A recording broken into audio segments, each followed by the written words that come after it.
Right, John, I mean, when you first joined the club, I mean, there was all that stuff on social media about maybe there was a misprint and actually Jose Mourinho had been appointed rather than John Mousinho. But now you're in the Championship.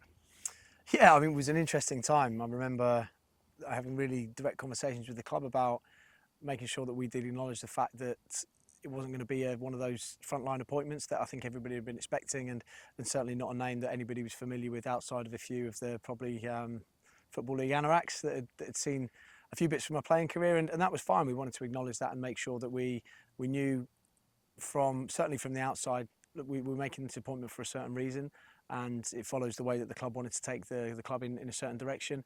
And we'd gone through a process as well, so we were fully aware of that. We wanted to make sure that we didn't try and hide behind it, and I thought it became, even at the time, something that I didn't mind laughing and joking about. And when my name was announced, everyone sort of said, "Oh, who's this? We've never heard of him before." And that was fine. That was one thing that I knew the only way that was going to change is if we actually won any games of football. And thankfully, yeah, we managed to do it quite consistently over the last season. And yeah, I think it's one of those memories you can look back with and laugh about. John, I think you should have got commissions from Specsavers because they put out a tweet at the time saying, no, indeed, it does say John Mousinho with glasses. Yeah, I know. I should have done, but yeah, all of those were quite interesting at the time and quite amusing. And the family WhatsApp was basically full of them. My brothers making sure that they sent a few of those and give me a proper ribbing. It was a surprise appointment, though. A lot of people did raise eyebrows over it because at the time, of course, you were still playing. You were coming towards the end of your career at Oxford, and of course, you were chairman of the PFA. Yeah, it's something that I'd always wanted to do. I'd always wanted to become a head coach or a manager, and it was something that I've been working towards for quite a long time in my playing career. Maybe became a step sooner than I had anticipated it, but I definitely felt ready to make that step up at that time. And even though I went straight from the dressing room into the head coach's role, I'd done a huge amount of work behind the scenes, and I was really lucky actually at Oxford towards the last couple of years of my career to have been working under Carl Robinson, who gave me that access into coaches meetings, selection meetings, recruitment meetings. I had a big influence on I suppose the connection between the players and the coaching staff at that time, and I was doing set piece coaching as well. So I had plenty of experience. I'd had the exposure. That was the most important thing that I think I'd had. So I did understand what it took to be in the role, and by the time I took the job, I felt like I was ready to do it. Was it something you always wanted to do? You always wanted to go into coaching. Did you envisage that you would one day become a manager? Yeah, from a very young age, I think I got dragged along to do my C licence by a couple of the senior pros at Brentford back when I was 20, and really enjoyed it. Really enjoyed coaching. Thought that every aspect of it suited me in terms of my personality and the way that I wanted to work going forward. And I managed to do my coaching badges as I went through my playing career and managed to finish off my pro licence just, I think, about 6 months before I took the job. And it wasn't, not about doing the coaching badges, but it was more about the fact that I really wanted to go into it and really wanted to take this role. And thankfully, I got that chance to do it. I mean, obviously a great opportunity as your first job, but as well, I mean, you weren't daunted in any way because, I mean, the club were in a bit of a sticky patch at the time, if I remember. They were sort of lower mid-table, and in the end, you managed to consolidate and finish 8th. Yeah, I mean, it was a daunting task taking over. It definitely was. It wasn't straightforward at all, and I felt that we had a lot of work to do, and we had results to get very, very early on. I took over on the Friday. We had a game against Exeter on the Saturday, and again then we had a midweeker. I think we went up to Fleetwood and then played Peterborough away. So it didn't feel like it was going to be an easy task. It felt like it was a really good opportunity and quite an exciting task. But from that point of view, it felt like the opportunity was there. There was a huge amount of upside in actually taking the role on. And to be honest, the first few months and the first half of the season was just about making sure that we consolidated, making sure that we got to the summer so we could bring in the players that we wanted to bring in last pre-season. We managed to bring in, I think, 14 players altogether this time a year ago, and making that push to really get into the Championship. What underpinned last season? I mean, was it all on your mind last season that you were going to be in one of those two spots? I know you can never be certain, but was that always the aim? And did it just pan out how you expected it to in the end? I think the aim was top 6, and we'd gone from wanting to make sure that we improved upon the season before when we finished 8th, and the aim was definitely to get into the top 6. And Portsmouth, unfortunately, over the past few years, had a bit of playoff heartache. I was involved in one of them on the opposite side of it when Portsmouth played Oxford, and then to really build upon that and to, rather than really sort of have an aim in terms of where we wanted to finish, it was more about being competitive with some of the bigger sides in the league. And I think what we had in the season when I did take over, I think the 22-23 season is against some of the biggest sides, or against most of the biggest sides, we just couldn't compete, and we finished 8th. We're about the 8th best team in the league. But what we wanted to do is, sometimes you don't always get what you fully deserve. If we'd finished in the top 6, making sure that we could mix it, making sure we were back in the I suppose back in the big league, within that sort of mini league of League One, and then really competing. I think it just rolled on really early on. We went top quite early in September. Sorry, I think just after the international break, and we didn't really give up on that. We didn't really relent, and just kept going and kept ploughing on and kept picking up results. And very, very early on, I think when you get into the top 2 and you stay there for a couple of games, the ambition does shift, and it shifted last year, particularly around Christmas and in January, where we went out and we signed a couple of new players. It shifted from that top 6 to making sure that we got into the top 2, and eventually, it shifted to making sure that we finished top. I mean, obviously it wasn't just you. I mean, obviously you had a great team there and coaches, backroom staff, etc. But to have a title in your first full season, that must be very satisfying. Yeah, I think that's an important point. We spent a long time in that first 6 months, myself working with the sporting director, Rich Hughes, who'd come in just before me, making sure that we brought everything at the club up to the standards that we thought were appropriate for trying to challenge for something in the league, and that involved a lot of work in departments, in the medical department, the sport and exercise science department. We recruited in the coaching department as well, in the analyst department. So we took on quite a few people, and that's really important. Obviously, from the outside, we see the results and we see what goes on the football pitch, but there's a huge amount that goes into it behind the scenes as well. And the staff here are incredible at doing that. And it starts obviously from it starts from the sporting director, and how influential he's been in transforming the football club. And we've filtered down, I think, and it's filtered down really well to the players, and actually all through the football club now. And we've got ourselves in a good position in terms of the relationship with the fan base, the relationship with the community, and yeah, that's culminated in some really good results on the pitch. How would you describe your coaching management style, John? I try and make it very player centric, and one thing I do try and do is having that recent connection as a player. Just try and frame every conversation I have, every time I put on a training session, every time I do something with the lads, and try and look back and think, as a player, would I have understood that? Would have I enjoyed it? Does it make sense to me? And really, there are some things. There's some things we do that players don't enjoy. I completely understand that, but I think the brighter you have players on the training ground and here every day and wanting to be here, I think the better they perform on a weekend. And getting that message across really clearly and succinctly as well is a really important part of it for me. Now, of course, everyone's talking about what Ipswich did last season. It's kind of killed it for anyone who's coming up from League One to the Championship, putting you under a bit of pressure. But they did it back to back, and of course, Kieran McKenna in his full first season got them promoted as well. So there are some parallels, but of course, no two clubs or two coaches are ever the same. Yeah, and Ipswich have done us no favours, and all the clubs coming up from League One have now got that blueprint to work off. But Ipswich were outstanding last season. I thought they were brilliant to watch when they were in League One. They took that into the Championship year. Kieran's obviously a really exciting young coach who knows exactly what he's doing and has been touted to take on bigger roles as well. And I think it's been reflected in the fact that he had all that interest in the summer and ended up staying at Ipswich, which I think is fantastic. So, yeah, we're not going to set our sights low, but certainly I think if we don't manage to replicate what Ipswich did, it's not going to be a failure by any means. I think the most important thing for Portsmouth, having been outside of the Championship for 12 years and essentially been in League One for 7 years as well, is to make sure that we do take this opportunity and at a very minimum, this time next year, we're still talking about being in the league. I know, obviously, you're all on your own path, but when someone does something like that, like what Kieran and Ipswich did, I suppose it'd be remiss not to have a look and learn things from them, what they did right. Yeah, I think a lot of what Ipswich did a huge amount right. I think, first of all, I think the consistency they showed in terms of the playing style from League One to the Championship was excellent. They did keep a lot of the players as well, who, to be honest, were above the level when they were at League One and have, I think, exceeded expectations for a lot of people. And yeah, it's a really interesting blueprint without knowing the ins and outs of it, but certainly a shining example of how it can be done. Yeah, because I think it's been 12 years since the club were in the Championship, 14 since the Premier League. It's been a long time, but it is a sleeping giant down here. And I look at the other South Coast clubs, one of them obviously we can't mention, but the other three are all in the Premier League. So it'd be good to get Pompey back in there, wouldn't it? Yeah, and it's great the other two we're allowed to mention in terms of Brighton and Bournemouth, what those clubs have done over the past few years and taken themselves from clubs who I think both of them I would have played against in League Two, Brighton at the Withdean, and Bournemouth at a stadium that resembles nothing like it is today, I think, with the open end that goes out into the car park. So yeah, these clubs really turn themselves around, and hopefully we're not too far behind that. And there's some excellent, there are excellent clubs on the south coast, and Portsmouth. Through all my time as a young fan growing up and as a player, we're always a massive club, and I think that last season was a big part of us making sure that we get out of the league and get back to the Championship, because I think it's really sort of reinvigorated the city. There's a huge amount of excitement, there's a huge amount of passion here.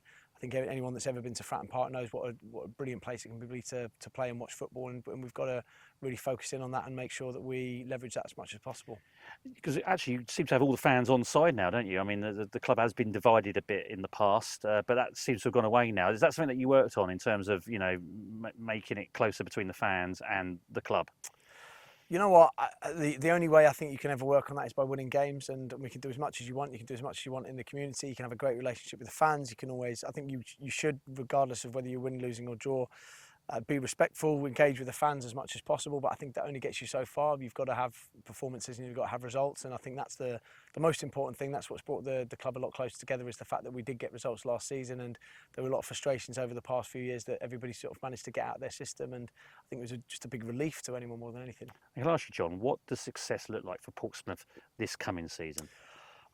It's difficult to say. We don't want to shoot the sights, or have the sights too low, and just say surviving is going to be what we're going to aim for. We are going to aim for more than that, but at the same time, having put all that work in over the past however many years, which includes way before my time, looking at the fact that the club was probably hours away from liquidation and nearly went bust completely, nearly dropped out of the Football League. The supporters came in, bought the club, saved the football club before the eyes and the family came in, and really transformed the fortunes of Portsmouth. So I think the most important thing is all of that hard work needs to not go to waste. We need to make sure that we are having this conversation this time next year as a Championship football club, and then we can build from there. Now, John, I want to just go back on your football journey. Where did it all begin for you? When did you catch the football bug? I mean, obviously you started off at Chesham, was it? I'm not sure you started earlier than that in youth football. Just tell us your football journey in those early years. Yeah, I mean, I didn't have much of a choice. I was one of four boys, and my dad is a mad Tottenham fan, so we didn't have any other choice as well. Which, it's been an interesting 38 years supporting Spurs through all of that time. Not a huge amount of success, but we've won the odd League Cup here and there. So it's been, from a very, very early age, you can probably imagine with having three brothers, football was the number one thing in the household. And then sort of at the age of 17, I started playing for Chesham United's youth team, managed to get a couple of appearances in the first team. And then I had a bit of a strange sort of route into football. I ended up going to university out in the States on a football scholarship, and during my summer break I came back, and my dad he got me a trial at Brentford under Martin Allen, and a couple of weeks into the trial, Martin said, would you like to sign here for a couple of years? And that's what kicked off my football league career. So I signed at Brentford back in 2005.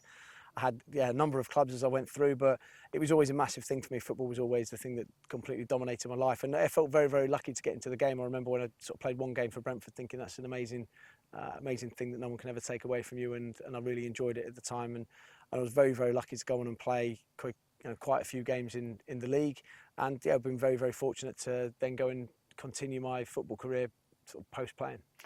When you did your scholarship, what did you study? Because you were out in the States, weren't you?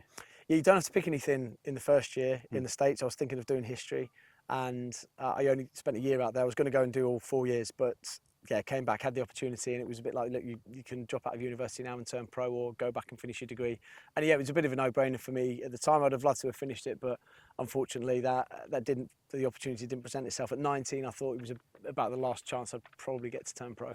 Who were the players that you looked up to when you were a Tottenham? Well, you're still a Tottenham fan, obviously, I'd imagine, but who were the players that you looked up to back then? Oh, there was my two favourite players at the time in the mid-90s were Teddy Sheringham and Darren Anderton, and I grew up with just before my time. I do remember Gazza playing for Spurs, and I do remember the '91 Cup final. That was probably, actually, I should have mentioned, obviously the FA Cup as well, winning the FA Cup. But I remember the '91 Cup final, and obviously everything with Gazza around that time. Then that sort of that famous Spurs front five.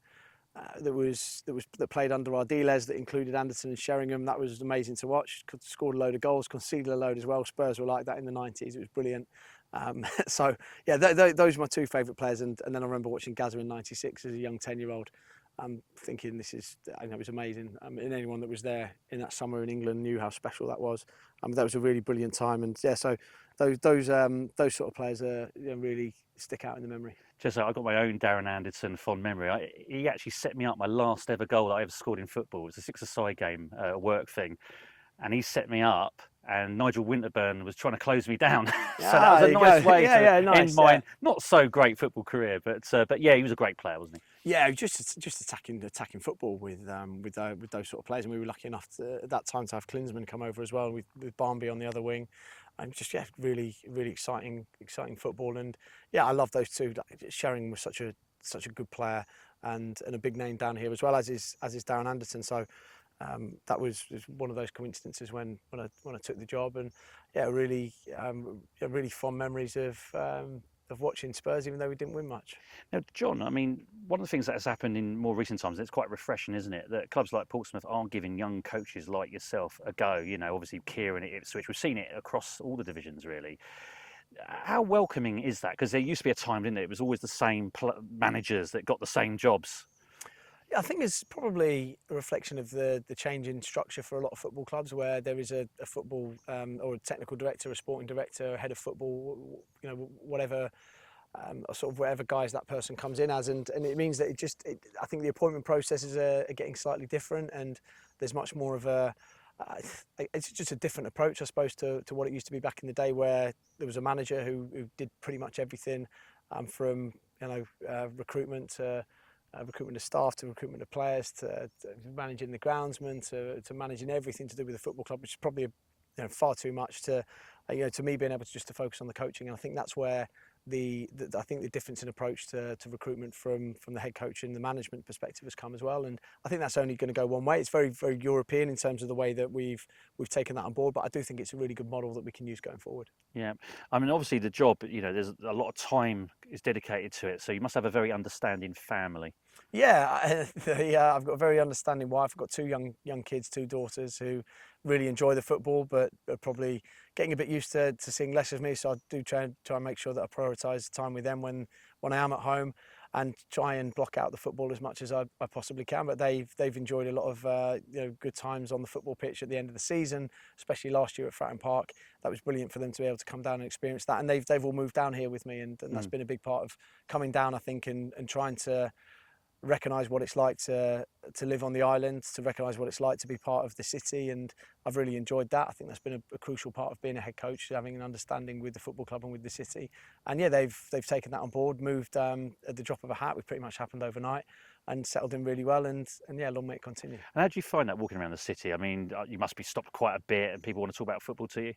It's all right, to be honest. It's not too bad. I live just off the beaten, not off the beaten track, but probably just away from where the hardcore fans are really set up. So everyone knows sort of where I am, and I walk my dog up and down the street and on the beach down at Southsea.